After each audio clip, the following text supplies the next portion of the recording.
Hello दोस्तों, welcome to सिद्ध IAS. इस वीडियो में हम 2023 का पार्ट 2 देखेंगे। इसके पहले वाले वीडियो में हमने 2023 का जो पीवाईक्यू एनालिसिस है पार्ट 1 वो हमने देखा है।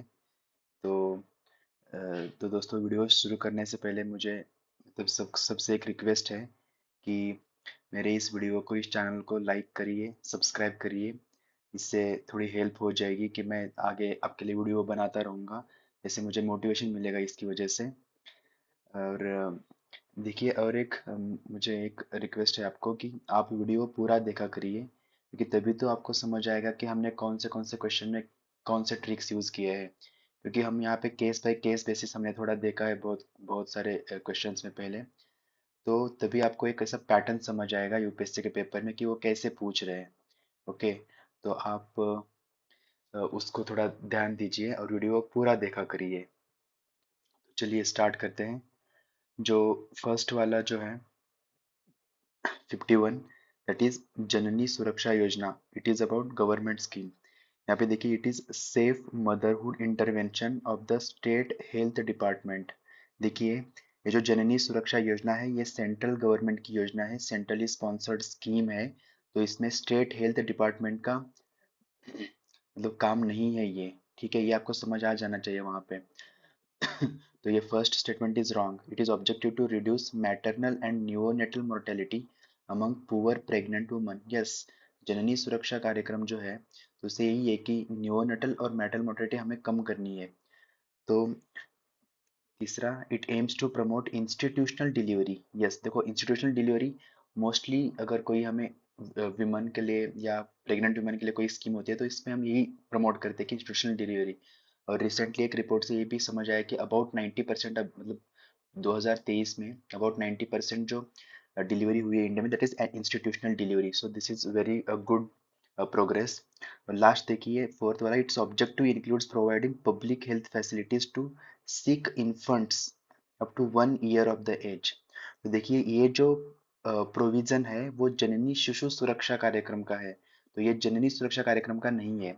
तो देखिए, इसमें क्या है ना कि अब हमें हमें थोड़ा स्टेट हेल्थ डिपार्टमेंट को हम इसमें निगेट कर सकते हैं। और बाकी फोर देखिए, ये एक अलग ही स्कीम है।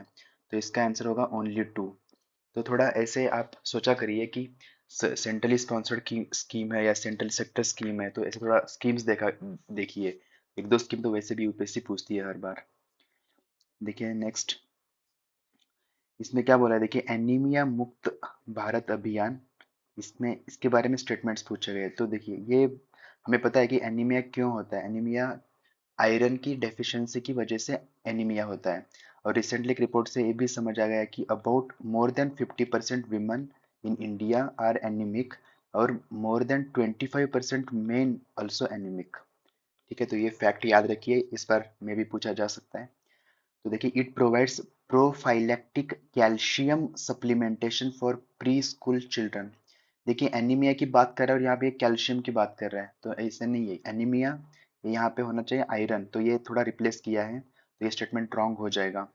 It runs a campaign for delayed cord clamping at a time of child birth. देखिए, ये भी साइंटिफिक एक प्रूव हुआ है कि जो जो कॉर्ड क्लैंपिंग जो होता है उसको अगर हमने डिले किया तो वो उसमें जो भी न्यूट्रिशन होता है वो बच्चे को मिल जाता है। ऐसा वो साइंटिफिक रीजन से अभी कुछ सालों में ये हुआ है। It provides for periodic deworming to children and adolescents. Yes, ये तो उसमें है ही कि इससे आयरन का जो मतलब आयरन बाहर जाएगा वो नहीं जाएगा। ठीक है, इससे अगर डीवर्मिंग वगैरह अगर दिया तो, क्योंकि चिल्ड्रन में बहुत सारा वो डिसेंट्री और ये सारी चीज़ें बहुत सारी होती है चिल्ड्रन में, तो उसको कम करने के लिए। It addresses non nutritional causes of anaemia in endemic packets. तो एक होलिस्टिक स्टेटमेंट लग रहा है। ठीक है, मतलब मलेरिया ये सब कुछ मिला के इसको भी हम यहाँ पे एड्रेस करें तो ये एक होलिस्टिक अप्रोच है, वन हेल्थ अप्रोच या ऐसे कुछ हम बोल सकते हैं। तो इसमें देखिए ओनली वन, जो फर्स्ट वाला वही गलत है, इसका आंसर ओनली 3 आएगा। नेक्स्ट देखिए कि carbon fibres are used in the manufacture of components used in automobile and aircrafts. Carbon fibres हमें सबको पता है, तो इसके ये यूज है। यस, ये यूज कर सकते हैं हम यहाँ वहाँ पे। Carbon fibres once used can not be recycled. Okay, देखिए नेगेटिव स्टेटमेंट है और ऐसा कुछ नहीं, इसको रिसाइकल कर सकते हैं। ठीक है, और ये भी हम वहाँ पे सोच भी सकते हैं कि अगर एक नई टेक्नोलॉजी है तो उसको हम फिर से यूज कर ही सकते हैं, तो इसको ओनली वन आएगा। देखिए टू, बोथ टू, ये तो वैसे भी निगेट कर सकते हैं। उसके बाद देखिए detection of car crash collision which results in the deployment, मतलब क्वेश्चन क्या पूछा है कि इसमें पूछा कि एक्सीलरोमीटर की किसकी मतलब का फंक्शन किस में इंपॉर्टेंट है। एक्सीलरोमीटर मतलब जो मूवमेंट या जो किसी भी हम इलेक्ट्रॉनिक डिवाइस है हमारा या किसी भी चीज का जो मूवमेंट के ऊपर वो चलता है। ओके, एक्सेलरोमीटर नाम में ही एक्सेलरेशन फील हुआ, मतलब change in the velocity is called acceleration. तो उसमें वो एक रिएक्ट करता है, जैसे हम फोन जब उठाते हैं तो वो फोन हमारा डिस्प्ले हो जाता है, वैसे उस टाइप वाला है। Detection of car crash collision which results in the deployment of air bags almost instantaneously. तो देखिए यही तो इसमें मैकेनिज्म होता है कि एक्सेलरोमीटर से एक change of speed, change of velocity होती है, तो उसकी वजह से वो काम करता है, तो एयर बैग्स और ओपन हो जाएंगे इससे। Detection of accidental free fall of the laptop towards ground which results in the immediate turning of the hard drive. Yes, मतलब डैमेज कम करने के लिए उसमें भी यूज करते हैं। Detection of tilt of smartphone which results in the rotation of display. Yes, मैं वही तो बात कर रहा था कि हमारे फोन में भी ऑप्शन होता है कि अगर फोन को हमने उठाया तो उसमें होता है कि वेकअप का ऑप्शन होता है, वेकअप, तो फोन वैसे दिख जाता है। ठीक है, तो एक्सेलरोमीटर इसमें ऑल थ्री इसमें आ जाएगा। तो देखिए वैसे भी साइंस टेक का क्वेश्चन है, इसमें हम ऑल ऑफ द अबव मार ही सकते हैं। ठीक है, अगर कोई नेगेटिव स्टेटमेंट नहीं है, तो जैसे ऊपर वो बायोफिल्टर वाला वो नेगेटिव था कि उसको नहीं यूज कर सकते, तभी हम उसको ये करेंगे। ठीक है, इसको इसके बाद देखिए नेक्स्ट 55th जो क्वेश्चन है, इसमें द रोल ऑफ बायोफिल्टर्स, ठीक है, इन रिसर्कुलेटिंग एक्वाकल्चर सिस्टम, मतलब बायोफिल्टर्स की बात कर रहा है यहाँ पे। देखिए first, biofilters provide waste treatment by removing uneaten fish feed. Okay, मतलब ये अनईटन जो फिश फीड उसको रिमूव कर देता है। ऑफ कोर्स ये फिल्टर की बात कर रहा है, कुछ रिमूव करेगा, दिस इज लॉजिकल। इसके बाद देखिए biofilters convert ammonia present in fish waste to nitrate, ammonia से ये नाइट्रेट में कन्वर्ट करेगा, तो होता होगा, इसमें भी हम सोच सकते हैं। और दूसरा देखिए biofilters increase phosphorus as a nutrient for fish in water. देखिए फॉस्फोरस की ज्यादा मात्रा वैसे भी हानिकारक है, और अगर बायोफिल्टर इसकी मात्रा अगर इंक्रीज कर दे रहा है तो this is not good for the fish in water. तो हम ये सोच सकते हैं थोड़ा कि फॉस्फोरस हम वैसे भी, देखिए अगर ज्यादा फॉस्फोरस की क्वांटिटी मतलब किसी भी जीव के लिए हानिकारक है, तो यहाँ पे इंक्रीज नहीं है, ये डिक्रीज होना चाहिए। ओके, देखिए एग्जाम कंडीशन में ये सोचना थोड़ा डिफिकल्ट है, this is difficult question in the exam type condition, लेकिन स्टिल हम थोड़ा ऐसे सोच सकते हैं कि इंक्रीज डिक्रीज, तो इनमें ये चेंज कर सकते हैं। ऊपर देखिए ऊपर कहीं पे चेंज करने की उनके लिए कोई ऐसी ऐसा स्कोप नहीं है चेंज करने का, नहीं, लेकिन यहाँ पे इनको स्कोप है कि बायोफिल्टर्स इंक्रीज या डिक्रीज ऐसा कुछ कर सकते हैं, स्टेबिलाईज ऐसा कुछ। तो यहाँ पे देखिए थर्ड जो स्टेटमेंट है ये रॉन्ग है, और पहले दो सही है। लेकिन this is I think this is difficult question at the exam time condition, क्योंकि उस टाइम हम ये सब हमें ध्यान आएगा नहीं, दिस इज वेरी डिफिकल्ट। उसके बाद देखिए 56, हाँ, ऐसे वाले जो क्वेश्चन है इसको हमें कैसे डील करना है। इसमें से हमें अगर एक भी पता हो तो उसका आंसर आ जाएगा। जैसे देखिए जो मुझे पिछले साल ये पल्सर जो है इसके बारे में मुझे पता था कि this is neutron stars that are formed when massive stars run out of fuel collapse. जैसे चंद्रशेखर लिमिट के बारे में शायद आपने सुना होगा, जिसका 1.8 या कुछ तो ऐसा मास होता है सन के, तो उसके अकॉर्डिंग ये पल्सर मैंने सुना था। दूसरा मुझे नेबुला के बारे में पता था।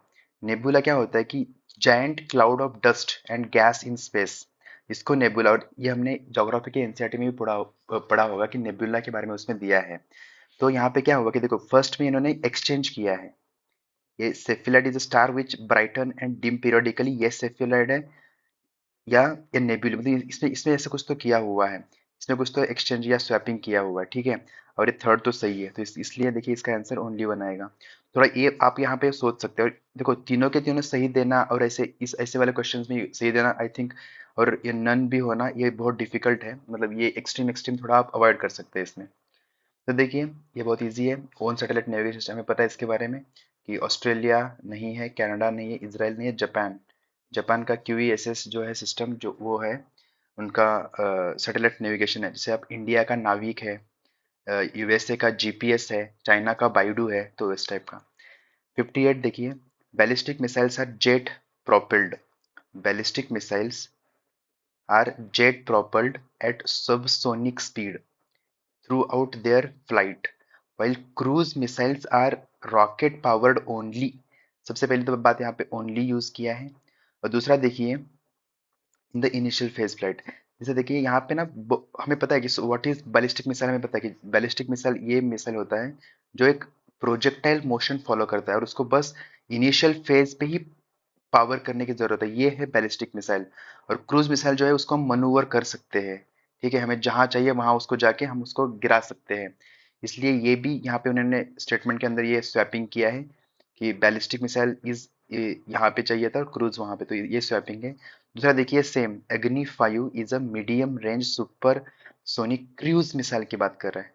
देखिए अग्नि 5 हमें पता है कि surface to surface ballistic missile है, यहाँ पे एक क्रूज मिसाइल की बात करें तो ये भी गलत हो जाएगा। और ब्रह्मोस मिसाइल जो है वो क्रूज मिसाइल है, यहाँ पे भी स्वैपिंग किया है। तो आप थोड़ा ऐसे वाले चीजों पे ना ध्यान दे सकते हैं कि हाँ थोड़ा अगर यहाँ पे अगर बेसिक आपका सही हो तो इसमें समझ आ जाएगा। नेक्स्ट देखिए considering the following statements regarding mercury pollution. Okay, तो देखिए हमें इसके बारे में ज्यादा पता भी नहीं होगा लेकिन स्टिल हम देखो इसको कैसे अप्रोच कर सकते हैं। Gold mining activity is a source of mercury pollution in the world. Okay, मतलब होता होगा अगर माइनिंग में हमें पता है कि माइन करते टाइम वहाँ पे बस एक गैस या एक कोई मेटल नहीं होता, बहुत सारी चीजें होती है वहाँ पे, तो इस पे से होता होगा। Coal based thermal power plants caused mercury pollution. देखिए ये यूपीएससी का खुद का इनका प्रीवियस ईयर का क्वेश्चन है। तो पूछा कि कोल बेस्ड थर्मल पावर से क्या क्या बाहर आ सकता है, तो उसमें भी मर्क्यूरी था, तो वो भी सही है। तीसरा देखिए there is no known safe level of exposure to mercury. देखिए इसमें बोल रहा है कि नो नॉन सेफ लेवल, कोई ऐसा मतलब बहुत सारे आंसर के में इसने इसका सही आंसर दिया, लेकिन फिर भी आप सोचिए कि ऐसा सेफ लेवल कैसे नहीं हो सकता। हमें हमें एटलीस्ट अब तक तो इस पे इतना रिसर्च तो हुआ ही होगा। ओके, तो हम ऐसा सोच सकते हैं, ठीक है, एग्जाम कंडीशन में, क्योंकि हमें उस टाइम सब कुछ पता नहीं होगा, ठीक है। तो इसको हम इलिमिनेट किया तो भी इसका आंसर ओनली 2 आ जाएगा। थोड़ा सोचिए, देखिए ये तो एक नेगेटिव स्टेटमेंट की बात भी कर रहा है, ऊपर के दो स्टेटमेंट बहुत ही नॉर्मल स्टेटमेंट्स है और जहाँ पे ये दोनों सही होने के चांसेस ज्यादा है, ठीक है। Next with reference to green hydrogen. देखिए ग्रीन हाइड्रोजन के ऊपर यूपीएससी ने पहले भी पूछा है क्वेश्चन, ठीक है, ग्रीन हाइड्रोजन या ब्लू इकोनॉमी ऐसे पे क्वेश्चन पूछा जाता है। It can be used directly as a fuel for internal combustion. Okay, जैसे हमने एक बार पिछले साल पूछा था कि हाइड्रोजन और सीएनजी, हाइड्रोजन सीएनजी के बारे में यूपीएससी ने पूछा था। ओके, तो उसमें भी इन्होंने यही ये क्वेश्चन दिया था, ठीक है, उसमें उन्होंने थोड़ा अलग टाइप दिया था, लेकिन ये सही है। It can B blended with natural gas, यही तो बोल रहा हूँ मैं, जो पहले क्वेश्चन पूछा था कि हाइड्रोजन सीएनजी का क्वेश्चन पूछा तो इसमें होता है कि फॉर हीट और पावर जनरेशन, यस ये होता है। It can be used in the hydrogen fuel cell to run vehicles. Okay, yes ये भी है। इसका answer all of the above आएगा, कोई ऐसा कुछ नेगेटिव ऐसा कुछ एक्सट्रीम स्टेटमेंट नहीं लग रहा है इसमें। फिर देखिए how many of the above mentioned countries have land border with the Ukraine. देखिए यूक्रेन तो 2 साल से तो वैसे भी न्यूज़ में हमें पता होना चाहिए उसके आसपास कौन से कंट्रीज है बॉर्डरिंग। वैसे देखिए यहाँ पे कौन से कंट्रीज है, जैसे ये रशिया है, ये बेलारूस है, पोलैंड है, ये स्लोवाकिया, हंगरी, रोमेनिया और ये माल्डोवा। और नीचे होगा ब्लैक सी और यहाँ पे है क्राइमिया, ठीक है, जिसको रशिया ने 2014 में इसको एनेक्स किया था। और तीसरा अभी जो चल रहा है इनका यहाँ पे है लुहांस्क, ठीक है, और ये डोनेट्स्क। लुहांस्क और डोनेट्स्क ये जो है ये दोनों रशिया ने ले लिया है, ठीक है। अभी वहाँ पे वो उसने खुद का जो वहाँ का गवर्नमेंट है वो इस्टेब्लिश किया है वहाँ पे, और अभी ये यूक्रेन के पास नहीं है, ठीक है। तो ये ऐसे देखो, देखिए इसमें से क्या है कि बल्गेरिया, बल्गेरिया नहीं है, यहाँ पे बेलारूस है, बल्गेरिया तो नहीं है इसके। जेक हमने कभी नहीं पढ़ा। हंगरी है, लाटविया लिथुआनिया ये दोनों ये बाल्टिक कंट्रीज है, और रोमेनिया, रोमेनिया तो साउथ में है, इसके साउथ वेस्ट में, तो इसका आंसर क्या आएगा ओनली 2। तो थोड़ा मैप देखिए अच्छे से कि मैप से क्वेश्चन पूछे जाते हैं, ठीक है। जैसे हमने कल भी देखा था, जो मतलब पहले वाले वीडियो में भी हमने देखा था कि इसमें पूछा जाता है with reference to earth atmosphere which on the following statement is correct. देखिए इसको हमें कैसे डील करना है। देखिए the total amount of insolation received at the equator is रफली अबाउट 10 टाइम्स। मतलब ये रफली ऐसे वर्ड देके ना हमें कन्विंस करने की कोशिश कर रहा है, ठीक है, फिर भी यहाँ पे नंबर दिया है 10 टाइम्स, तो हमें तो इसको थोड़ा डाउट से देखना चाहिए। इंफ्रारेड रेज कॉन्स्टिट्यूट्स रफली 2/3 ऑफ द इंसोलेशन। देखो ऐसी चीजें देखे ना हमें थोड़ा भटकाने की कोशिश चल रही है यहाँ पे। तीसरा देखिए कि infrared waves are largely absorbed by water vapor that is concentrated in the lower atmosphere. देखिए ये जो है हमने ये बहुत बार पढ़ा होगा जब भी हम ग्लोबल वार्मिंग या क्लाइमेट चेंज की बात करते हैं उस टाइम हमने ये सुना होगा कि वाटर वेपर से सबसे ज्यादा क्लाइमेट चेंज होता है। ओके, इसका रीजन ही यही है। देखो एक तो ये अर्थ है, और हमने ये पढ़ा कि इंसोलेशन इंसोलेशन ये शॉर्ट वेव में आता है, ठीक है। लेकिन जब ये रिफ्लेक्ट होता है तो वो लॉन्ग वेव में होता है, और long wave is nothing but that infrared rays, ठीक है। और ये बहुत ही नेचुरल एक फिनोमिना है।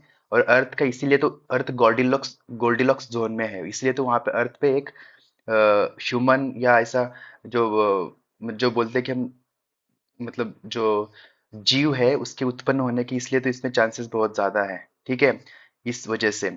लेकिन अभी क्या हुआ ना कि वाटर वेपर का तो ठीक है वो बहुत नेचुरल है, लेकिन कार्बन या मीथेन इसके एमिशंस की वजह से ये जो रेट जो है वो बहुत बढ़ गया है, ठीक है। तो जिससे ये जो स्टेबिलिटी हमने हर बार पढ़ा है, तो इसको हमें थोड़ा अपने अपना नॉलेज या अपना ये यूज करना चाहिए।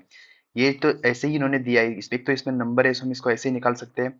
बाकी 2/3 ऑफ द इंसोलेशन, देखो ये भी बहुत ज्यादा बात कर रहा है इसकी, ठीक है। एक तो सबसे पहले वो शॉर्ट वेव में आते हैं, फिर बाद में लॉन्ग वेव में जाते हैं, ठीक है। तो 1/2 होना इतना पॉसिबल नहीं है। फोर्थ देखिए, infrared waves are a part of a visible, नहीं, हमें पता होगा गैग्जू विमर, आपने शायद पढ़ा भी होगा। यहाँ पे ये विजिबल लाइट का स्पेक्ट्रम है, ये इंफ्रारेड, ये माइक्रोवेव और ये रेडियो वेव्स। जैसे जैसे आगे जाओगे वहां पे वेवलेंथ बढ़ेगा, वापस आओ मतलब पीछे जाओगे वैसे वेवलेंथ कम होगा, लेकिन इसकी फ्रीक्वेंसी बढ़ेगी। यहाँ पे फ्रीक्वेंसी ज्यादा है लेकिन वेवलेंथ कम है, यहाँ पे फ्रीक्वेंसी कम है लेकिन वेवलेंथ ज्यादा है। विजिबल लाइट का तो हमें पता है कि 370 से 720 जो है माइक्रो, वहां पे इतना कुछ तो है, आप इसको देख लीजिए थोड़ा। तो इसमें ये विजिबल लाइट का पार्ट नहीं है, लेकिन ये दूसरा अलग है, ठीक है। इसका तो हम वैसे भी निकाल सकते हैं, तो इसका आंसर होगा सी। तो थोड़ा अपना नॉलेज बढ़ाइए इन चीज़ों में, और थोड़ा अप्लीकेशन भी करने की कोशिश करिए नॉलेज का। उसके बाद देखिए, ये तो यूपीएससी का प्रीवियस ईयर क्वेश्चन है। Soil in tropical rain forest is rich, नहीं होता, ये गलत है। इसी से ही तुम्हारा अपना आंसर आ जाएगा कि इसका आंसर डी होगा, first is incorrect. Rain forest का सॉइल जो है रिच नहीं होता, बहुत ही पुअर न्यूट्रिएंट होते हैं उसमें। बाकी नीचे जो भी है मतलब सही है वो। देख इसके बाद the temperature contrast between continents and ocean is greater during summer than in the winter. तो देखिए this is very controversial statement. अभी हमें पता नहीं है कि एक्चुअली इसमें क्या है कि अगर आपने अगर बहुत सारे सोर्सेस मैंने भी रेफर करने की कोशिश की, उसमें तो ये जो स्टेटमेंट सही दे रहा था, लेकिन यूपीएससी के हिसाब से ये स्टेटमेंट रॉन्ग है। ओके, और सेकंड तो सही है ही, लेकिन हमें यूपीएससी के हिसाब से जाना चाहिए। यहाँ पे इनका कहना है कि समर्स में कॉन्ट्रास्ट ज्यादा नहीं है, कम है, रादर विंटर में ज्यादा है, ठीक है। इसका मतलब है कि कॉन्टिनेंट और जो ओशन है इनके टेम्परेचर में जो डिफरेंस है, यूपीएससी के हिसाब से विंटर में इनका डिफरेंस ज्यादा है रादर देन समर्स। और अगर आपको बताया जाए कि जो ओशन है, ओशन का मीन टेम्परेचर है 20 डिग्री सेल्सियस, ठीक है। 20 से लेके 27 डिग्री सेल्सियस, ये अकॉर्डिंग टू द मतलब सी, जहाँ पे सी है, तो ये इसका ओशन का जो मीन टेम्परेचर है। तो ये है, तो आप इसके हिसाब से थोड़ा लगा सकते हैं अंदाजा यहाँ पे। तो लेकिन फर्स्ट स्टेटमेंट जो है वो गलत है, सेकंड सही है, तो इसका आंसर डी होगा। ओके, नेक्स्ट देखिए, इनर सिस्मो, देखिए ये तो बहुत सिंपल क्वेश्चन है, ये हम सबको पता होगा। इसलिए देखो, सिस्मो का P waves are recorded earlier, इसलिए तो इनको बोलते हैं कि प्राइमरी वेव्स है और सेकेंडरी वेव्स है। P waves the individual particle vibrate to and fro, of course. मतलब पी वेव में क्या होता है कि यहाँ पे ऐसे, ये ऐसे टू एंड फ्रो, जैसे हमने वो साउंड वेव्स है ना, इस टाइप इसका ट्रेवलिंग होता है। और एस वेव्स का है जो वो साइनोसाइडल, ठीक है, ऐसे right angle to the direction of the wave propagation. देखो right angle to the direction of the wave propagation, ये एस वेव्स है, तो ये इन्होंने सही स्टेटमेंट दिया, इसका आंसर बोथ होगा। दिस इज वेरी नॉर्मल, जो इसने भी दिया है एनसीईआरटी में। With reference to coal based thermal power plants in India, coal based, none of them uses sea water. कितना ये एक्सट्रीम स्टेटमेंट है, मतलब सी वाटर के पास कोई भी हमारा कोल बेस्ड पावर प्लांट नहीं है क्या। None of them is set up in the water stressed district. देखिए अबाउट मोर देन 300 डिस्ट्रिक्ट जो है इंडिया में अबाउट वाटर स्ट्रेस्ड है, तो बहुत सारे कहीं ना कहीं तो होगा ही। None of them is privately owned, देखिए बहुत सारे एक्सट्रीम स्टेटमेंट दिए हैं, और नन नन यूज का यूज किया है, तो वैसे भी ये गलत हो जाएगा। उसके बाद देखिए 67, ओल्बाचिया मेथड। देखिए अगर आपको पता है तो ठीक है, लेकिन ये ऐसे जो क्वेश्चंस होते हैं इनका मतलब निकालना बहुत ही थोड़ा डिफिकल्ट है आंसर निकालना। और अगर आपने करंट अफेयर में या कभी पढ़ा हो तभी आप किसी कुछ तो रेफरेंस लगा सकते हैं। लेकिन यहाँ पे देखिए, अगर हम यूपीएससी के ट्रेंड का अगर सोचा तो देखिए कि controlling the viral diseases spread by mosquitoes. देखिए वायरल डिजीजेस स्प्रेड, ये जो स्टेटमेंट है यूपीएससी ने 2021 में पूछा था। तो उनका ये इंटरेस्ट दिखाता है कि वायरल डिजीजेस को कम करने के लिए क्या करना है। तो इसके वो बहुत सारे टेक्निक ढूंढने की कोशिश करते हैं यूपीएससी वाले, तो शायद इससे हो सकता है। लेकिन दिस इज डिफिकल्ट, इसका आंसर यही है। Converting crop residues into packaging material, अगर ऐसा होता तो हमें कुछ पता, जैसे हैप्पी सीडर के बारे में हमें पता है। Producing biodegradable plastics, producing biochar from thermal chemical conversion of the biomass, तो इसमें इसका आंसर ये है मॉस्किटो। लेकिन दिस इज डिफिकल्ट क्वेश्चन मानता हूँ मैं इसको एग्जाम कंडीशन में। फिर देखिए considering following activities, spreading finally ground basalt rock on a farmland extensively. Question क्या पूछा है कि कार्बन कैप्चर और सिक्वेस्ट्रेशन के बारे में क्या डिस्कस किया है इसमें। देखो बेसाल्ट रॉक को हमें स्प्रेड करना है फार्मलैंड में, यस ये है। Increasing the alkalinity of the ocean by adding lime, of course the acidity कम करने के लिए और कार्बन सिक्वेस्ट्रेशन के लिए। और capturing carbon dioxide released by various industry, यही इसकी तो बात करते हैं जो यूपीएससी ने 2017 में ये क्वेश्चन पूछा था कि कार्बन हमें कैप्चर करके हम कहाँ कहाँ रख सकते हैं। तो उसमें ये बोला था कि एबंडेंट सबटेरेनियन माइंस। तो तीनों से ये इसका answer all of the above है। आगे देखिए एरियल मेटाजोनोमिक्स, देखो 69, 70 और 73, ये क्वेश्चंस डिफिकल्ट हैं। ठीक है, अगर आपको पता है इनके बारे में अच्छे से तभी आप इसको आंसर कर पाओगे। इलिमिनेशन मेथड से भी जाओगे तो एक या दो ही इलिमिनेट हो जाएंगे इसमें से, स्टेटमेंट ज्यादा होने के चांसेस नहीं है। फिर भी देखिए यहाँ पे क्या बोला है कि एरियल मेटाजेनोमिक्स, ठीक है, एरियल मतलब कुछ तो एयर वेयर की बात कर रहा है, ठीक है। तो collecting DNA samples from air, मतलब ये हो सकता है, ठीक है। Understanding the genetic markup of avian species, ये भी एयर की बात कर रहे हैं, okay. Using airborne devices to collect samples from moving animals, देखो ये भी है। Sending drones to inaccessible areas to collect plant and animal, तो इससे कुछ एयर की बात नहीं करे तो वैसे हम डी निकाल सकते हैं इसको इसमें से, और इन तीनों में से चूज करने की कोशिश कर सकते हैं। बाकी देखिए इसका, इसमें एरियल मेटा जिनोमिक्स, अब जिनोम की बात कर रहा है मतलब डीएनए वीने इनके बारे में बात कर रहा है, ठीक है, जेनेटिक मटेरियल के बारे में बात कर रहा है, ठीक है। तो हम सी वाला ऑप्शन इसमें से गलत मतलब निकाल सकते हैं, क्योंकि इसमें बस ब्लड की बात कर रहा है। तो हम थोड़ा सोच सकते हैं कि हाँ यार, डीएन जिनोम है तो वो डायरेक्टली कहीं तो मेंशन करेगा इसके बारे में। तो इसमें यहाँ पे डीएनए बोला और यहाँ पे जेनेटिक मेकअप के बारे में बात कर रहे हैं, तो इसमें 50-50 तक हम आ जाएंगे। तो इसका आंसर है ए। जैसे देखिए माइक्रो सैटेलाइट डीएनए, ओके, ये भी डिफिकल्ट है बहुत क्वेश्चन, ठीक है। Studying the evolutionary relationship among the various species of fauna, evolutionary relationship के बारे में। Stimulating stem cells do to transform into diverse functional tissues, promoting clonal propagation, horticulture और एफिकेसी ऑफ ड्रग्स। देखिए सब स्टेटमेंट्स हमें ऐसे सही लगेंगे क्योंकि उस टाइम पे इतना जो प्रेशर होता है। तो इसका आंसर जो है ये है, लेकिन इसमें कोई इलिमिनेट करने वाला ऐसा कुछ ऑप्शन मुझे तो नहीं दिख रहा है, ठीक है। इसके बाद देखिए टर्म बीटा, जो इस the process of simultaneous buying and selling of an asset from the different platforms, okay. तो अगर ऐसा होता तो वो जीरोधा और ये चीजें जो है स्टॉक मार्केट में, तो उनके बारे में हमने कभी तो हमने सुना ही है, ठीक है। तो ये प्लेटफॉर्म्स के बारे में बात कर रहा है, लेकिन बीटा एक ये है, ये एक वैल्यू ऐसा कुछ तो है, ठीक है। An investment strategy of a portfolio manager, ये स्ट्रेटेजी के बारे में बात कर रहा है। Type of systemic risk that arise where perfect hedging is not possible, और a numerical value that measures the fluctuations of a stock to changes overall stock market. तो देखिए इसमें से हम एक फर्स्ट वाला वैसे निकाल सकते हैं, लेकिन बाकी फिर भी हमें ये तीन स्टेटमेंट हम यहाँ रह जाते, तो इसमें हमें थोड़ा रिस्क लेना पड़ेगा। इसका आंसर डी है। तो थोड़ा देखिए यहाँ पे हम एक या दो स्टेटमेंट बस हम इलिमिनेट कर पा रहे हैं, बाकी हम नहीं कर पा रहे, तो इसको थोड़ा आप अच्छे से देख सकते हैं। इसलिए बाकी जो क्वेश्चन है उसको अच्छे से करिए। यहाँ पे देखिए क्या बोल रहा है कि एमएसएमई का जो क्राइटेरिया है उसमें 15 करोड़ और 25 करोड़ की, देखिए हमने तो 5 करोड़ टू 10 करोड़ या 10 to 50, 50 to 250 ये हमने पढ़ा है। ये 15 और 25 बीच में कहाँ से आया, ठीक है। ये तो हम करंट अफेयर से वैसे भी क्लियर कर सकते हैं। ये तो इसलिए स्टेटमेंट वन इज गलत। All banks all banks loans to my MSME enterprise qualify under priority sector. Yes, जो 40% जो क्राइटेरिया होता है उसमें पीएसएल में ये एमएसएमई है, इसका आंसर होगा ओनली टू। तो ये नॉलेज के बेसिस पे भी होगा, ठीक है। With reference to central bank digital currencies, देखिए ये बहुत ही अच्छा क्वेश्चन है। यहाँ पे देखिए क्या बोल रहा है कि it is possible to make payments in a digital currency without using US dollar और स्विफ्ट सिस्टम। तो देखिए यही तो डिजिटल करेंसी है, इसके हमें यूज करने की जरूरत नहीं है, ओके।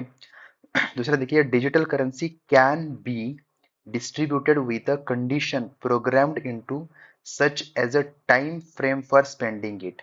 देखो ऐसा प्रोग्राम तो कर सकते हैं, वैसे भी डिजिटल करेंसी है, हम इसमें कुछ भी प्रोग्रामिंग करके हम दे सकते हैं। और यहाँ पे कैन की बात कर रहा है, पॉसिबिलिटी की बात कर रहा है, ओके। तो ये स्टेटमेंट वैसे सही हो जाएगा, ठीक है। कैन है, पॉसिबिलिटी है, और टाइम फ्रेम तो हम कर सकते हैं, वैसे भी डिजिटल करेंसी है, तो इसके साथ हम आरबीआई इसके साथ कुछ चीजें कर सकता है, ऐसे ये दे सकते हैं। जैसे हमने रूपी जो निकाला है उसको एक पर्टिकुलर चीज के लिए यूज किया जा सकता है, ई रूपी, ओके। तो उसके बारे में थोड़ा देखिए, इसका आंसर बोथ होगा। नेक्स्ट देखिए, self help group program was, देखो ये भी यूपीएससी में पीवाई क्यू यूपीएससी का ही है, ओरिजिनली जनरेटेड टू एसबीआई की बात कर रहा है वो। एसएचजी और एसबीआई का कुछ रिलेशन आपने कभी पढ़ा है क्या? यहाँ पे एसबीआई नहीं है, यहाँ पे है नाबार्ड, ओके। जो नाबार्ड, एसएचजी नाबार्ड बैंकेज लिंकिंग के बारे में आपने सुना होगा, यूपीएससी ने पहले भी क्वेश्चन पूछा है, ये 1980s में स्टार्ट हुआ है, ठीक है। तो ये स्टेटमेंट गलत है। An SHG all members of a group responsibility for a loan that an individual member takes place. तो एसएचजी का काम तो यही होता है, ठीक है। एसएचजी में क्या होता है कि सब लोग, मतलब ऐसे बहुत सारे लोग आ जाएंगे साथ में, पैसे यहाँ पे इकट्ठे करते हैं एक साइड पे, और वो पूरा पैसा उनमें से एक को जाता है बस, ठीक है। लेकिन वो हर मंथ इसमें पैसे जमा करते रहते हैं। तो ठीक है, इसमें क्या हो रहा है कि लोन की एक के लोन की रिस्पॉन्सिबिलिटी सब लोग ले रहे हैं, तो यहाँ पे रिस्क जो है वो डिस्ट्रीब्यूट हो रहा है। थर्ड देखिए, RRB and scheduled commercial bank support SHG. Yes, ये बहुत ही जनरल नॉर्मल स्टेटमेंट है, इसका आंसर बी होगा। नेक्स्ट देखिए, India's public sector health care system largely focuses on curative care with limited preventive, promotive and rehabilitative care. हाँ, जैसे हमने देखा है कि इंडिया में प्रिवेंटिव केयर से ज्यादा क्यूरेटिव केयर है, ओके। तो ये स्टेटमेंट हमें नॉर्मल जनरल में हमें पता होता है, ठीक है। हम क्या करते हैं कि बीमार पड़ने के बाद हम डॉक्टर के पास जाते हैं, मतलब क्योर होने के लिए जाते हैं, रादर बीमार पड़ने से पहले थोड़ी हम जाते हैं डॉक्टर के पास। और ये इंडिया में बहुत ज्यादा है, अगर आपने फॉरेन वहां पे देखा तो लोग मतलब प्रिवेंटिव केयर बहुत कुछ लेते हैं, ठीक है। जैसे न्यूट्रिशन है, हेल्थ रिलेटेड है, सैनिटेशन, ये चीजें हम वहां पे करते हैं, यहाँ पे इतना नहीं है अपने यहाँ पे। Under India's decentralised approach health care states are primary responsible. अगर आपको एक डेटा पता होगा कि अबाउट 82% जो है हेल्थ केयर की रिस्पॉन्सिबिलिटी स्टेट लेते हैं, और बाकी 18% जो खर्चा है वो बस सेंटर करता है। तो स्टेट की बहुत ज्यादा रिस्पॉन्सिबिलिटी है। लेकिन अगर आपने अगर इसमें देखा तो इन दोनों स्टेटमेंट में कोई ऐसा रिलेशन तो नहीं दिख रहा है, लेकिन दोनों स्टेटमेंट अपने आप में सही है। तो इसका आंसर क्या होगा कि बी होगा, नॉट द करेक्ट एक्सप्लेनेशन, ठीक है। लेकिन both are statement are right. फिर देखिए, ये भी पिछले साल वाला क्वेश्चन है ये, ठीक है, मतलब उसी टाइप का। इंडिया एक्सट्रैक्ट्स, अब देखिए किसका भी रिपोर्ट हो, India extract more than quarter, India about 28% world का ग्राउंड वाटर बस इंडिया में एक्सट्रैक्ट होता है। तो दिस इज राइट स्टेटमेंट। तो देखिए, India needs to extract more than a quarter of the world's ground water each year to satisfy, किस लिए? ड्रिंकिंग वाटर एंड सैनिटेशन 18%, देखिए, ऑफ द वर्ल्ड पॉपुलेशन। देखिए, ड्रिंकिंग वाटर के लिए बात कर रही है, नहीं, हम किस लिए करते हैं? अगर आपने पढ़ा होगा कहीं पे, या बीच में जो ग्राउंड वाटर कमीशन जो है उन्होंने क्या किया था कि ग्राउंड वाटर पे टैक्स लगाने की उन्होंने कोशिश की थी। तो उसमें से ये समझ आया डेटा से कि अबाउट 90% जो ग्राउंड वाटर है वो एग्रीकल्चर यूज करता है, ठीक है। और ओनली 10% जो है वो बाकी चीजों में हम यूज करते हैं। तो अगर सेंट्रल वाटर कमीशन ने या सेंट्रल ग्राउंड वाटर कमीशन ने अगर टैक्स करने की, उस पर टैक्स लगाने की कोशिश की, तो वो एग्रीकल्चर पे तो नहीं लगा सकते टैक्स, तो ओनली 10% लोगों पे लगाएंगे। तो इसलिए वो बहुत ज्यादा डिबेट में उस टाइम चल रहा था, तो इसलिए ये this is wrong, drinking water के लिए नहीं है, लेकिन रादर एग्रीकल्चर के लिए है। तो इसका आंसर हो जाएगा 1 is correct and 2 is incorrect. Next देखिए, according to the constitution of India the central government has a duty to protect states from internal disturbance, okay. Article 355 की बात कर रहा है ये, उसमें लिखा है कि इंटरनल डिस्टरबेंस या एक्सटर्नल डिस्टरबेंस से स्टेट को प्रोटेक्ट करने की सेंटर की जो वो रिस्पॉन्सिबिलिटी है। और इसी के तहत अगर आपको पता होगा कि जो अप्सपा है, अप्सपा जो एक्ट है वो अभी नॉर्थ ईस्ट में 3-4 स्टेट में और जम्मू कश्मीर में है, लद्दाख में नहीं है वो। अप्सपा जो है वो अरुणाचल प्रदेश, असम, मणिपुर और नागालैंड में है। ठीक है, तो इसमें अब वो आर्टिकल 355 के अंडर ही उसको एक्ट किया है। ठीक है, तो ये जो है this is right. The constitution of India exempts the states from providing legal counsel to person being held for preventive detention. देखिए, प्रिवेंटिव डिटेंशन में हमें हमें हमें हम जिसको भी डिटेन करते हैं उसको लीगल काउंसिल देने की कोई जरूरत नहीं है। ये कॉन्स्टिट्यूशन के आर्टिकल 22 में मतलब वहां पे है। लेकिन अगर प्यूनिटिव डिटेंशन के लिए अगर किसी को किया है तो उसके लिए वो जो 3 क्राइटेरिया कि 24 आवर में उसको किसी जुडिश कोर्ट में उसको हाजिर करना पड़ेगा, उसको लीगल काउंसिल देना पड़ेगा और उसको बताना पड़ेगा कि उसको किस ग्राउंड पे उसको अरेस्ट किया है। ठीक है, तो दिस इज राइट। जैसे देखिए, according to POTA act, confession of the accused before the police can not be used as evidence. देखिए, वैसे भी ये टेररिज्म का एक्ट है। अगर पुलिस के सामने भी अगर किसी ने कन्फेस किया तो उसको एविडेंस की तरह यूज करते हैं। ठीक है, ये थोड़ा डिफिकल्ट है, हमें पता नहीं है इसके बारे में। लेकिन अगर आप वहां पे सोच सकते हो कि ये शायद यहाँ पे मैनिपुलेट करने की कोशिश की होगी यूपीएस ने, कैनॉट बोल रहा है, तो दिस इज रॉन्ग स्टेटमेंट। इसका आंसर ओनली वन होगा, सॉरी, इसका आंसर ओनली टू होगा। 1 और 2 are correct, 3 is wrong. Okay, तो थोड़ा देखिए, ये जो है ये बहुत ही हार्श है पोटा जो है एक्ट, और उसमें वो ये कंसिडर किया जाता है, ठीक है, एज ए एविडेंस। वैसे भी वो नेशनल सिक्योरिटी, इंटरनल सिक्योरिटी की वजह से वो इतना हार्श बनाया गया है। फिर देखिए 78, one of the following countries has been suffering decades of civil strife. देखिए, इसमें ये बहुत ही इजी क्वेश्चन है, हम सबको पता होगा। इसका आंसर है सोमालिया। सोमालिया में सारे सिविल वॉर और ये सारी चीजें देखते हैं। जैसे बाकी तो देखिए अंगोला, कोस्टारिका, इक्वाडोर, इनके बारे में हमने इसके लिए ज्यादा पढ़ा भी नहीं है, मतलब हमने सुना भी नहीं है। सोमालिया के बारे में हम सुनते रहते हैं कि सोमालियन पायरेट्स और ये सारी चीजें। तो ये देखो, फूड शॉर्टेजेस, इसी वजह से तो वो उन सारे क्राइम्स में इन्वॉल्व होते हैं सोमालिया के लोग। नेक्स्ट देखिए, इन इंडिया, देखिए ये भी यूपीएससी का पीवाईक्यू है। Biodiversity management committee are key to the realisation of the objectives of Nagoya protocol. देखिए, जो 2010 में आया था, मतलब इम्प्लीमेंट हुआ है नगोया प्रोटोकॉल, जो 1992 के अर्थ समिट में जो सीबीडी, इवन सीबीडी जो था उसके अंडर है ये। ठीक है, दिस इज राइट है। और इंडिया ने भी बायोडायवर्सिटी एक्ट जो बनाया था 2002 में, उसके अंतर्गत ही बायोडायवर्सिटी मैनेजमेंट कमेटी बनाई है।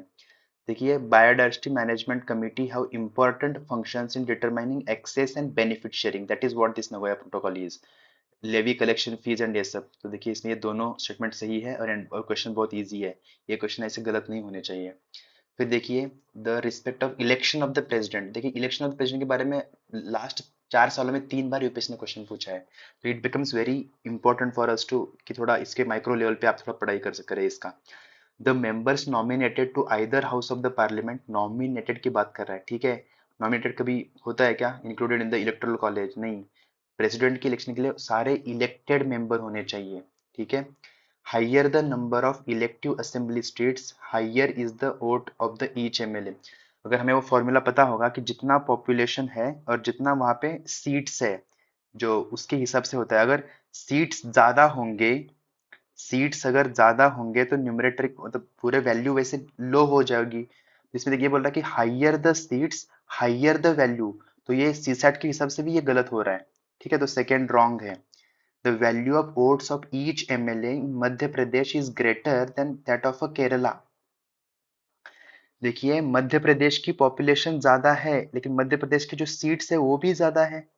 ठीक है, केरल का पॉपुलेशन कम है लेकिन उनकी सीट्स भी बहुत ज्यादा कम है। ठीक है, तो ये बोल रहा है कि मध्य प्रदेश का वोट का वैल्यू ज्यादा है रादर देन केरल, तो ये गलत है स्टेटमेंट। ओके, यहाँ पे केरल का जो है वैल्यू वो ज्यादा है, लेकिन देखिए हमें वहां पे ये सब सोचना, ये पता होना, इस स्टेटमेंट को हमें प्रूव करना बहुत डिफिकल्ट है एग्जाम टाइम कंडीशन में। लेकिन थोड़ा ये एनालॉजी लगा के हम सोच सकते हैं। नेक्स्ट देखिए, the value of vote of each MLA Puducherry is higher than that of Arunachal Pradesh because, ये यहाँ पे रीजन दिया है, because total population to the number of elective seats in Puducherry is greater as compare to Arunachal Pradesh. तो ये इसी को एक्सप्लेन कर रहा है जो हमने यहाँ पे फॉर्मूला लिखा है, तो ये बिल्कुल सही है। इसका आंसर ओनली 1 आएगा। ओके, थोड़ा हमें फास्ट जाना पड़ेगा, थोड़ा वीडियो लंबा हो रहा है दोस्तों।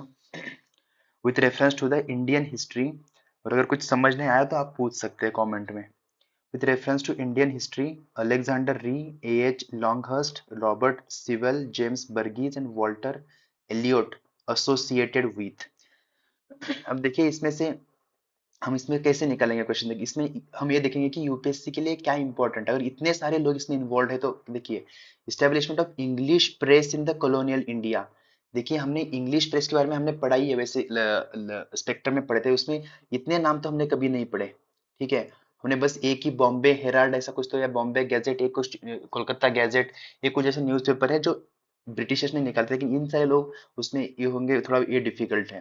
तो देखिए establishment of churches in the princely states, देखिए चर्च पे यूपीएससी इतना फोकस नहीं करेगा। ओके, चर्च विच किसने बनाया, क्या बनाया, उसका नाम इसमें इतना यूपीएससी इंटरेस्टेड नहीं है। ठीक है, दूसरा देखिए कंस्ट्रक्शन ऑफ रेलवेज, हाँ ये हो सकता है।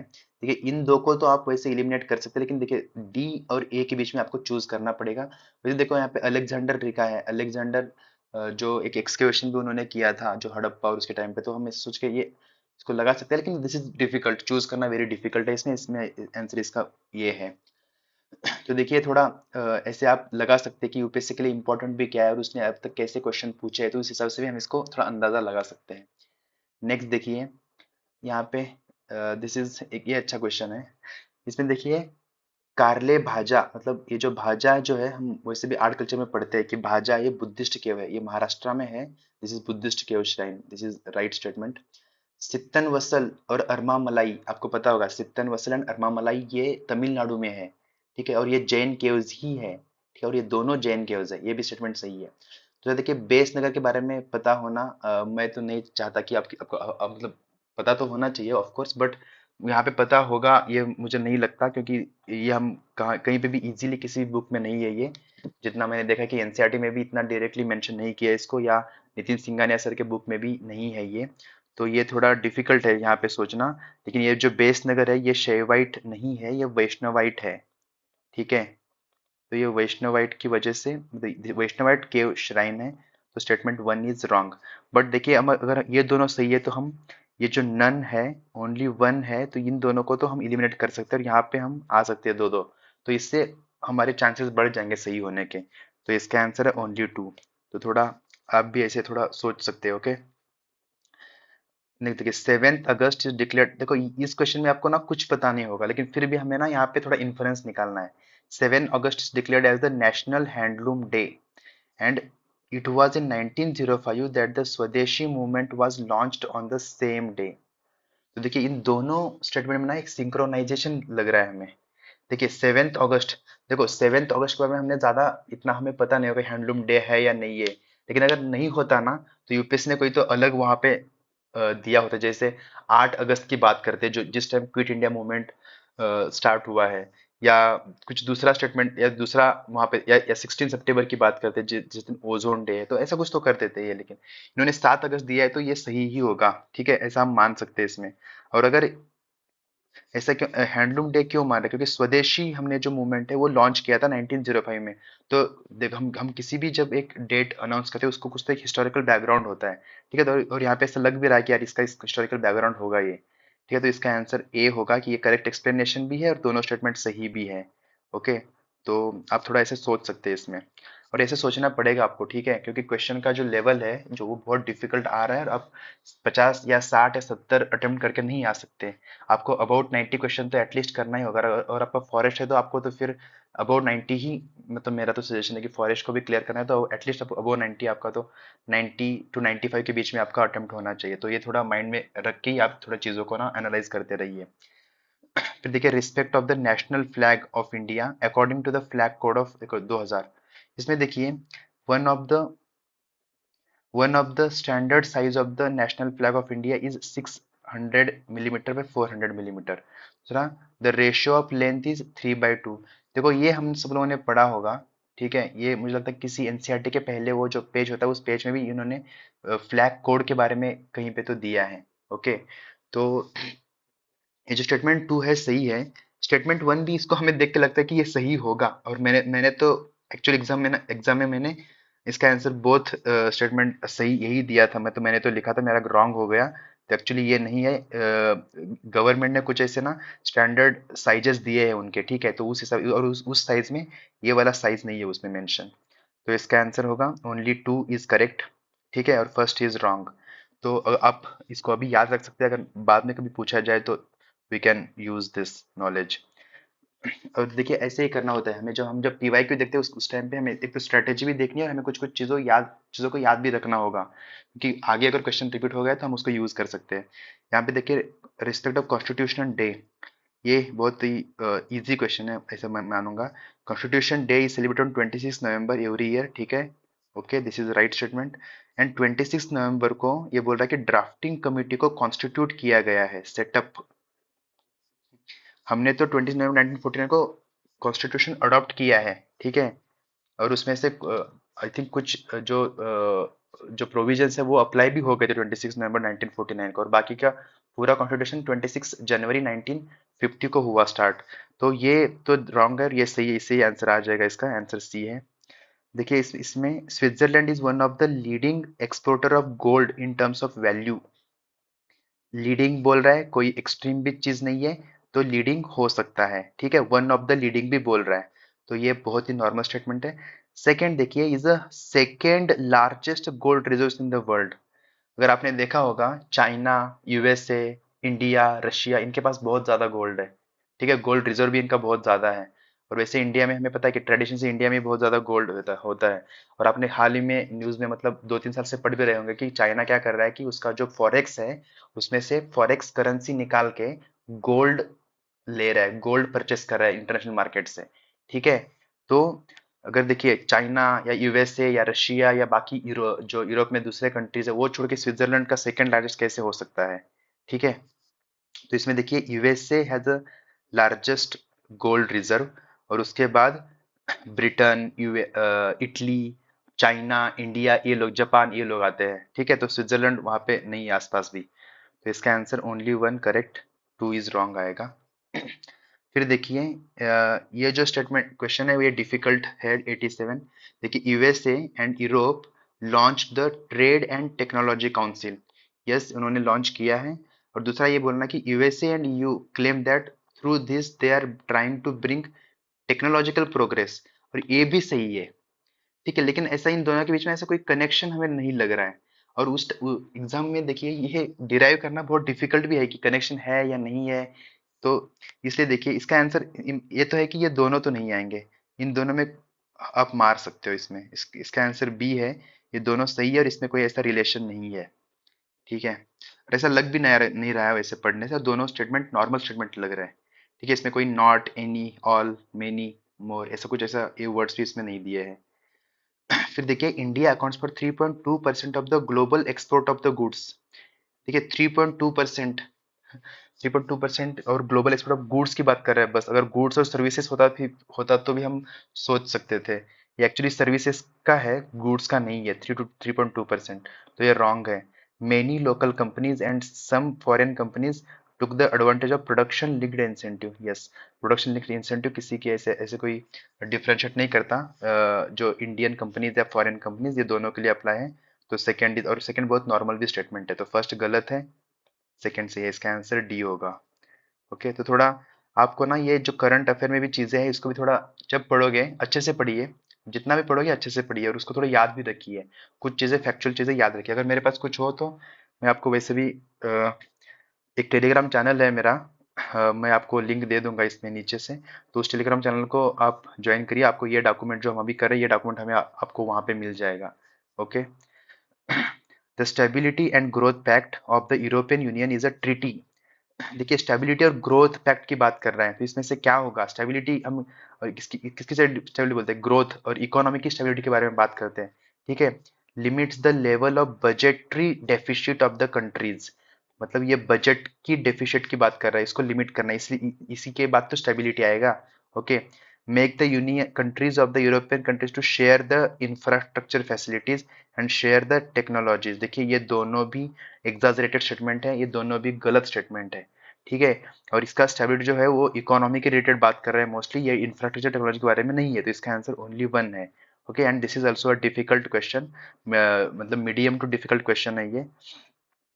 फिर देखिए रिसेंटली, देखो all the countries adopted international global compact on the, वो जो माइग्रेशन है, ऑल द कंट्रीज, गलत। फिर देखिए ऑब्जेक्टिव्स एंड कमिटमेंट टू जिसम are binding on the UN member countries. देखिए बाइंडिंग क्यों होगा, ठीक है, और अगर ये बाइंडिंग होगा तो बहुत सारे लोग इसमें ज्वाइन भी नहीं करेंगे, ठीक है, ये बाइंडिंग भी नहीं है। तीसरा देखिए जीसीएम एड्रेसेस इंटरनली माइग्रेशन और इंटरनली डिस्प्लेस्ड पीपल। देखिए जीसीएम जो है वो इंटरनेशनल माइग्रेशन की बात कर रहा है, तो लोग इंटरनल डिस्प्लेसमेंट की बात क्यों करने देंगे किसी को। ओके, अगर अगर इंडिया है या दूसरा कंट्री जो अपने ही अंदर जो लोग इंटरनली डिस्प्लेस हो रहे हैं उनके बारे में क्यों बात करेंगे ये, ठीक है, तो ये गलत है, इसका आंसर एक भी नहीं है, मतलब नन ऑफ द अबव। फिर देखिए उसके बाद होम गार्ड्स की बात करिए। होम गार्ड्स वाला जो क्वेश्चन हमें ये पहले भी पूछा है, हमें पता है इसके बारे में। Home guards are raised under home guards act and rules of central government, नहीं, होम गार्ड से स्टेट गवर्नमेंट के अंदर आते हैं, इसका सेंट्रल गवर्नमेंट से कोई रिलेशन नहीं है, ठीक है, तो this is wrong statement. Role of home guards is serve as auxiliary force of course and in maintenance of internal security, yes, इसीलिए तो पुलिस पुलिस इनका हेल्प भी लेते हैं, ठीक है। To prevent infiltration on the international border coastal areas the border wing home guards battalions have been raised in the same some states, yes, states ही इसका पूरा लॉ भी बनाते हैं और उनको रेज करते हैं, ठीक है, तो दोनों स्टेट, फर्स्ट स्टेटमेंट गलत है, दो दो स्टेटमेंट सही है। इसके बाद देखिए ये question, this is I think this is also one of the hard question, ये बहुत डिफिकल्ट क्वेश्चन है। यहाँ पे कि अनऑथोराइज्ड वियरिंग ऑफ पुलिस और मिलिट्री यूनिफॉर्म्स, ये सीक्रेट्स एक्ट्स में आएगा। Knowing misleading otherwise interfering with the police officer और military officer engage in duties, ये देखिए ये बहुत ही, gun fire which endeavour the personal safety, इसको हम फिर मानते हैं कि हाँ यहाँ पे गन फायर की और आर्म्स की बात करें तो ये सही है, और ये जो है ये गलत स्टेटमेंट है, और ये भी ऑफिशियल सीक्रेट्स एक्ट में ही आता है, ठीक है, और ये भी है, इसका आंसर देखिए ओनली टू है, और ये डिफिकल्ट क्वेश्चन है, ठीक है, अगर इस ऐसे क्वेश्चन को आपने अगर अटेम्प्ट नहीं किया फिर भी चलेगा, लेकिन थोड़ा देख सकते हैं आप, थोड़ा अगर एक भी एलिमिनेट कर पा रहे हो तो आप उसको अटेम्प्ट करो, ठीक है, छोड़ो मत।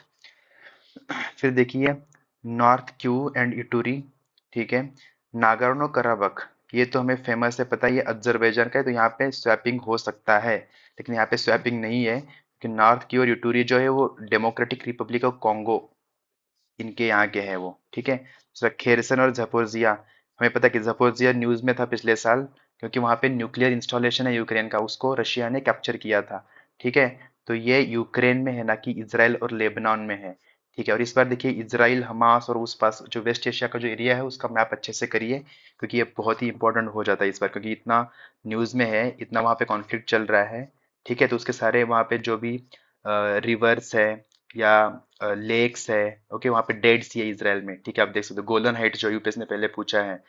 और वहाँ पे बॉर्डर कंट्रीज देख लो, कोई मेडिटेरियन सी को कौन से ओपन हो जाते हैं, यहाँ रेड सी में कौन से ओपन हो जाते हैं, ठीक है, तो गल्फ जो है गल्फ में कौन से कंट्रीज है, वहाँ पे कुवैत, ठीक है, कतर, तो ये सब थोड़ा ना वहाँ का वेस्ट एशिया का थोड़ा मैप देख लीजिए, वो बहुत ही इंपॉर्टेंट हो जाता है, तो इसमें नन ऑफ द अबव है।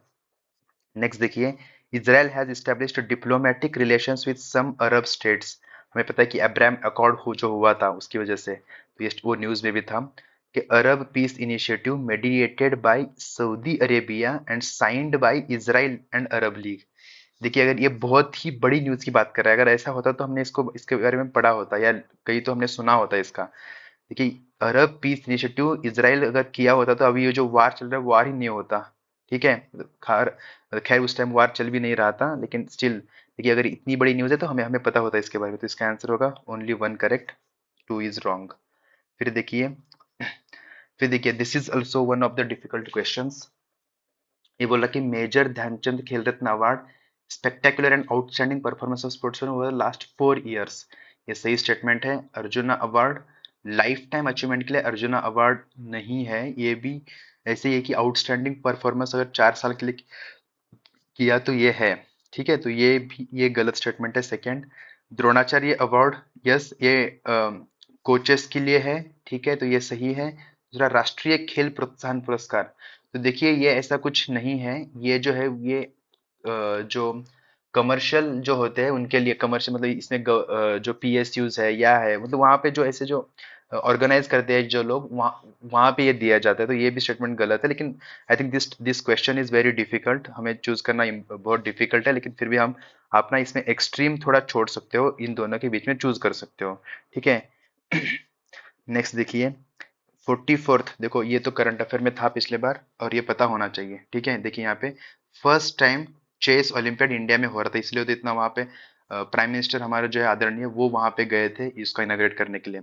The official mascot was Thambi. Yes, this is also right statement. The trophy for the winning team, open section was a Veera Menchuk Cup और वुमेन के लिए हैमिल्टन रसल कप।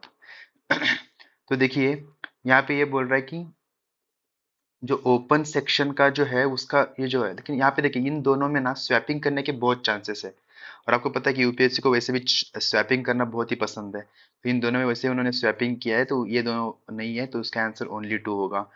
तो देखिए वहां पे भी ये सोचना हमें थोड़ा पड़ेगा, क्योंकि यूपीएससी वैसे भी ये चीज अगर 4 स्टेटमेंट दिया तो ऑल 4 सही होना ये बहुत ही मतलब मुझे लगता है कि चांसेस बहुत कम है इसके, और ओनली 1 सही होना इसके भी चांसेस बहुत कम है। तो तभी इस टाइम पे हम इन दोनों के बीच में चूज कर सकते हैं, लेकिन अगर थोड़ा हमारा नॉलेज यूज करके कि हम दोनों हमको इन दोनों के बारे में तो पता है कि ये दोनों सही है, ठीक है, तो थोड़ा ऐसा सोच के आप कर सकते हो। नेक्स्ट देखिए, देखो मैप पे कितने क्वेश्चंस आए हैं पिछले टाइम, ठीक है, इसलिए मैप करना बहुत ही ज्यादा जरूरी है। देखिए ये क्या डॉनबास की बात कर रहा है, और ये सीरिया, देखिए डॉनबास ये यूक्रेन में है, ठीक है, यहाँ पे नहीं है। काचिन, टिग्रे, टिग्रे देखिए यूपीएससी का प्रीवियस ईयर क्वेश्चन है, टिग्रे इथियोपिया में है, ठीक है, इसलिए तो ये गलत हुआ, यहाँ पे भी ये गलत हुआ और ये भी गलत ही है, ठीक है। काचिन जो है वो म्यांमार में है, ठीक है, और टिग्रे इथियोपिया में है, और ये नॉर्थ यमन की बात कर रहा है। यमन में कौन से रिबेलियंस है, हौती रिबेलियंस, तो ये जो पूछ सकते हो, ठीक है, तो आप थोड़ा इसके बारे में थोड़ा देख लीजिए। तो इसमें क्या है कि एक भी सही नहीं है, तो देखिए यहाँ पे एक्सट्रीम है, लेकिन यहाँ पे हम अपना नॉलेज यूज कर सकते हैं, ठीक है। टिग्रे यूपीएससी का प्रीवियस ईयर है, डोनबास जो है वो न्यूज में था यूक्रेन की वजह से, ठीक है। तो नेक्स्ट देखिए, इन अ रिसेंट ईयर्स चड, गनी, माली एंड सुदान, ये है, और देखो ये बहुत ही ज्यादा न्यूज में थे, और इसके बारे में पता देखो, rich deposits of the rare element का मिला होता तो मतलब पूरा हमने सुना होता, न्यूज हो जाती उसकी, ठीक है। वैसे भी रेयर एलिमेंट बस चाइना के पास सबसे ज्यादा है, लेकिन इनके पास मिला होता तो एक एक इंटरनेशनल न्यूज बन जाती। जैसा कि चाइनीज मिलिट्री, हमें पता है कि जिबूटी के बारे में पता है, ठीक है, जिबूटी में चाइनीज मिलिट्री ने उन्होंने अपना बेस बनाया, लेकिन यहाँ पे नहीं है। ठीक है, southward expansion of the Sahara desert, देखिए अभी ये बस न्यूज में क्यों होगा, ये तो फिर पहले से न्यूज में होना चाहिए, ठीक है। देखिए इसका आंसर है सक्सेसफुल कू, यहाँ पे बहुत सारे कूज हुए हैं और ये कंटिन्यूअस कूज हुए हैं। जैसे अफ्रीका बहुत ही इनफेमस था पिछले साल के लिए, क्योंकि वहाँ पे बहुत सारे सक्सेसफुल क्यूज हुए हैं, एटलीस्ट 5-6 कंट्रीज में तो कू हुए ही है वहाँ पे।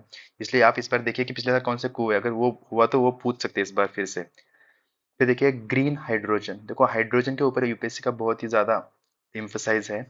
Expected to play significant role in decarbonising how many of the above industries, देखिए फर्टिलाइजर है, ऑयल है, स्टील है, इसमें सब कुछ होगा, हाइड्रोजन का हम कहीं ना कहीं तो यूज कर सकते हैं, ओके, तो इसका answer all of the above होगा। फिर देखिए G20 के बारे में, G20 group was originally established as a platform for the finance ministers, yes we know about it.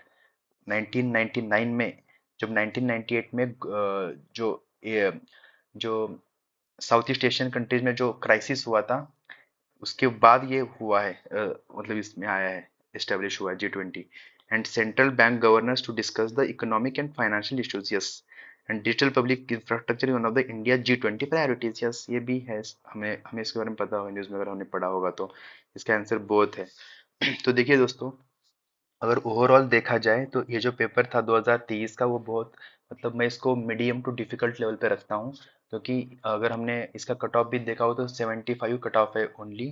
तो आप ना मतलब एक्सपेक्ट कर सकते हो कि 2024 में 2024 में अभी इस साल भी ऐसे ही होने की संभावना ज़्यादा है। थोड़ा आपको ये जो है पेपर्स इसको अच्छे से देखने चाहिए, और बाकी जो आपकी पढ़ाई है वो उसके उसको आपको रिवीजन पे ज़्यादा ध्यान देना चाहिए, ठीक है। और एंड आई होप कि आप सब कर ही रहे होंगे, ओके। और मैं फिर से आपको एक बार कहना चाहता हूँ दोस्तों कि ये मेरे इस चैनल को प्लीज़ प्लीज़ सब्सक्राइब करिए, लाइक करिए, शेयर करिए, थोड़ा मतलब इससे मुझे भी थोड़ा मोटिवेशन मिल जाएगा कि हाँ यार आपके लिए कुछ वीडियोस बना दूँ, ये करूँ। और प्लीज़ वीडियो एंड तक देखा करिए, तभी आपको ना इसमें से जो भी हम डिस्कस कर रहे हैं इसमें से कुछ कैच हो, कुछ हो तो वो समझ में आ जाएगा। ठीक है, तो चलो दोस्तों, मिलते हैं हम नेक्स्ट वीडियो में। Thank you so much. जय हिंद।